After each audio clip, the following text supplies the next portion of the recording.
So now that we've got a properly wetted strip washer, we've selected the right size that we want to use, both of the strip washer and the squeegee, ready to actually start cleaning the glass.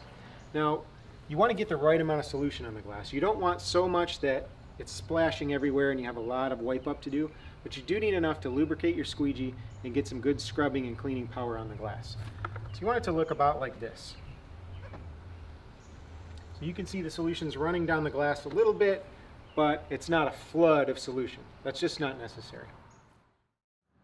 So now it's time to scrub this window. We really want to get a good, thorough scrub.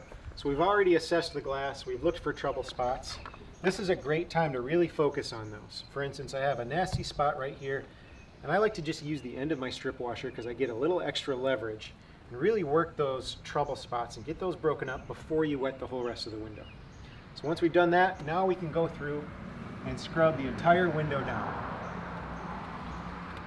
Now it's very important that you cover every square inch of the glass. You need to be thorough here.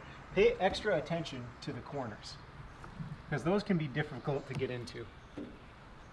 One way to make sure that you get nicely into the corners and get all of that dirt broken up is to use the end of your strip washer and just kind of force it into the corners. Use back and forth motions, both horizontally and vertically. And that's going to attack the dirt that's attached to the window from multiple different directions, break it up, and get it into solution so that it's ready to be squeegeed off.